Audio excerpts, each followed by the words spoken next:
Take a look at a map of the United States. Find your home. Now imagine erasing the entire bottom third of Florida. Imagine the island of Manhattan just disappearing. Imagine the California coast moving 50 miles inland. We treat our coastline like a permanent line drawn in the sand. We build our most expensive cities, our biggest airports, and our financial centers right on the edge of the ocean. But what if the ocean decided to move the line? Imagine it's 2026. Due to a rapid, unprecedented climatic shift, the massive ice sheets of Antarctica and Greenland begin to melt, not over centuries, but over mere months. Scientists predict that if all the ice on Earth melted, the sea level would rise by 216 feet. That's the height of a 20-story building. In this simulation, we're going to explore what the United States looks like after this great flood. Which states disappear completely? Where do 300 million people go when their homes are underwater? And how does a superpower survive when it loses its greatest cities? Welcome to the United States of Islands. To understand the scale of this event, we have to look at the geography. The United States has a very specific weakness. Its wealth is on the water. New York, Boston, Miami, Houston, Seattle, San Francisco, Los Angeles. These are the engines of our economy. And in our scenario, the engines are flooded. Let's follow a character to understand the human reality of this shift. Meet Sarah. She's an architect living in Miami, Florida. Sarah loves her city, but on day one of the accelerated melt, she gets a notification on her phone. It's not a hurricane warning. It's a permanent evacuation order. The water isn't coming as a wave. It's coming as a tide that never goes back out. Sarah looks out her window. The streets of Miami are already shin-deep in salt water. The sewers are backing up. The foundation of her apartment building is compromised. She packs a suitcase. She takes her cat. She gets in her car. But where does she go? She looks at the GPS. The safe zone isn't just inland a few miles. To find dry ground that can support civilization, she has to drive all the way to Georgia. Florida, in this simulation, is gone. It doesn't just lose its beaches. The entire state is flat limestone. A 200-foot rise turns Florida into a scattered collection of tiny reefs. Disney World, underwater, the Kennedy Space Center, gone. Sarah joins a traffic jam that stretches for 500 miles. It's the I-95 migration. Millions of people moving north, leaving behind billions of dollars in real estate that is now worth zero. This is the first phase of the collapse, the real estate erasure. The U.S. economy is based on property. Banks lend money based on the value of homes. When Miami, New Orleans, and New York go underwater, trillions of dollars of value simply evaporate. The banks holding those mortgages fail instantly. The insurance companies declare bankruptcy because they can't pay for entire cities. The stock market freezes. Sarah makes it to Atlanta. But Atlanta is overwhelmed. Every hotel, every gym, every school is full of refugees from the coast. Rents triple overnight. A glass of water costs $10. But the crisis in the South is nothing compared to the situation in the Northeast. Let's look at New York City. Manhattan is an island. In our simulation, the water rises halfway up the Statue of Liberty. The subways flood completely.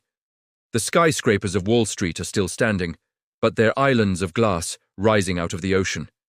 They are abandoned. You can't run a city without power, and the power grid is in the basement. New York City ceases to exist as a functional place. The capital of finance is moved inland, perhaps to Chicago or Denver. Washington, D.C. is built on a swamp. The White House, the Capitol, the monuments, they're all reclaimed by the Potomac River. The federal government is forced to relocate. The new capital is established in a safer location, likely Kansas City or Omaha. This creates a massive cultural shift. The coastal elites, the bankers, the media, the politicians, are now refugees in the flyover states. They've lost their power, they've lost their status. Sarah, who used to design luxury condos in Miami, is now living in a trailer in Tennessee. She can't find work as an architect because nobody is building. They're just trying to survive. She learns to farm, she learns to filter rainwater. The skills that were valuable in the old world, marketing, design, finance, are useless in the new one.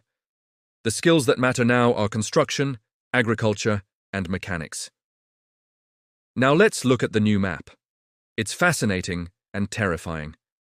The Mississippi River is no longer a river. It's a massive inland sea. The Gulf of Mexico pushes north, turning Louisiana, Mississippi, and Arkansas into a giant bay. This new waterway splits the country in two. Bridges are gone. To get from the east to the west, you now have to take a ferry across the Mississippi Sea. In the west, California changes dramatically. The Central Valley, where most of America's vegetables are grown, floods. It becomes a new bay, stretching almost to the Sierra Nevada mountains. Los Angeles and San Diego are lost. San Francisco becomes a cluster of small islands on the peaks of its hills. The loss of California's agriculture creates the next phase of the crisis, the hunger. With the farms of California and the Midwest transport routes flooded, food becomes scarce. The U.S. loses 40% of its food production. Sarah in Tennessee sees this firsthand. The supermarkets have limits. You can only buy 2 items per day. The government issues ration cards, but humans adapt. We always do. By year 10, a new civilization begins to emerge. The new coastline becomes the boom zone. Cities that used to be boring and inland are now prime waterfront property. Memphis, Tennessee is now a major seaport.